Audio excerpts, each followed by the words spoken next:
যেভাবে বাংলাদেশ গিয়েছিল বিশ্বকাপ খেলতে, শুরুতে আমি খুব বেশি আশাবাদী ছিলাম না দলটা নিয়ে।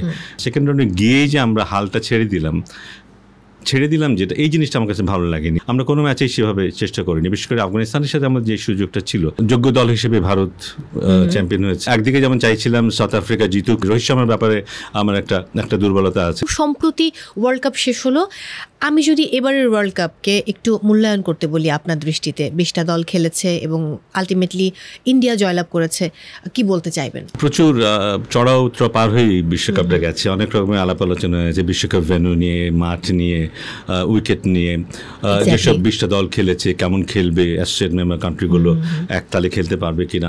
মানে যে at the end of the day বিশ্বকাপটা ভালো হয়েছে, রান কম হয়েছে, কিন্তু তাতে কিন্তু খেলার উত্তেজনাটা কমেনি। কিন্তু একদল 100 রান করেছে, আরেক দল কিন্তু সে 100 রান করতে গিয়ে কিন্তু 20 ওভারই প্রায় খেলতে হয়েছে। সো খেলার যে মূল উদ্দেশ্য, যেটা প্রতিদ্বন্দ্বিতার ব্যাপারটা, ওই উত্তেজনার ব্যাপারটা, সেটা কিন্তু ছিল। আমার মনে হয় যে যোগ্য দল হিসেবে ভারত চ্যাম্পিয়ন হয়েছে, এবং ব্যক্তিগতভাবে আমি একদিকে যেমন চাইছিলাম সাউথ আফ্রিকা জিতুক, কারণ তাদের যে ব্যাপারগুলো আছে, একটা সময় ছিল সাউথ আফ্রিকা দুর্দান্ত একটা দল ছিল, কিন্তু সেখান থেকে ওরা কিছুটা সরে এসছে। বাট আরেকদিকে আমি বলছিলাম, একটু আগে যেমন আলাপ করছিলাম, রোহিত শর্মার ব্যাপারে আমার একটা দুর্বলতা আছে, যে ও যেভাবে চাইছিল বিশ্বকাপটা, এবং তার জন্য যে পরিশ্রম, যে স্যাক্রিফাইস, ওর খেলার মধ্যে যে রিস্কটাও নিয়েছে, সবকিছু মিলিয়ে একটা সফট কর্নার ছিল তার ব্যাপারে। সো আমি অখুশি বলবো না, আমার ভালো লেগেছে যে ভারতও চ্যাম্পিয়ন হয়েছে যোগ্য দল হিসেবে। পাশাপাশি বাংলাদেশের কথা রয়েছে, যে বাংলাদেশ, আমার মনে হয় যে যেভাবে বাংলাদেশ গিয়েছিল বিশ্বকাপ খেলতে, শুরুতে আমি খুব বেশি আশাবাদী ছিলাম না দলটা নিয়ে, কারণ আমি খুব দ্বিধায় ছিলাম এই দলটা আদৌ কোনো ম্যাচ জিতবে কিনা, বা জিতলেও একটা ম্যাচ জিতলেও পরবর্তী রাউন্ডে যেতে পারবে কিনা সেটা নিয়ে যথেষ্ট সন্দেহ ছিল।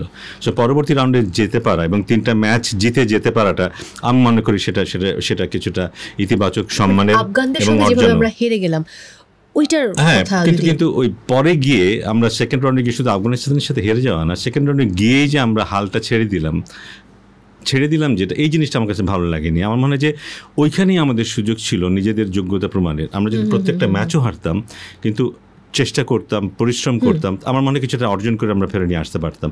আমরা কোনো ম্যাচেই সেভাবে চেষ্টা করিনি, বিশেষ করে আফগানিস্তানের সাথে আমাদের যে সুযোগটা ছিল, সেই সুযোগটা আমি নিশ্চিত এখন সবাই নিশ্চয়ই, ওই খেলোয়াড়রাও নিশ্চয়ই মনে মনে ভাবছে আমরা কেন আরও চেষ্টা করলাম না, আমরা কেন আরও প্রয়োজন অনুযায়ী ব্যাটিং অর্ডারটাকে চেঞ্জ করলাম না, যারা মেরে খেলতে পারে তাদেরকে একটু সুযোগ করে দিলাম না কেন।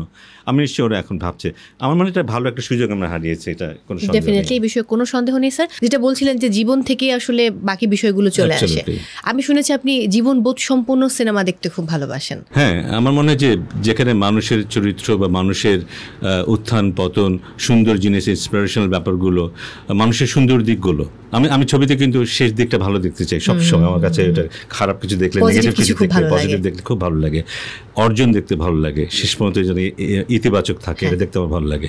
কারণ জীবনটা খুব সুন্দর, আমরা অনেক সময় সেটা উপলব্ধি করি না। সাজিয়ে নিতে পারলে জীবনটা খুব সুন্দর, আনফর্চুনেটলি সবার ক্ষেত্রে সেটা ঘটে না। চাইলে বোধহয় জীবনটাকে সুন্দর করে যার যার মতো করে গড়ে তোলা সম্ভব।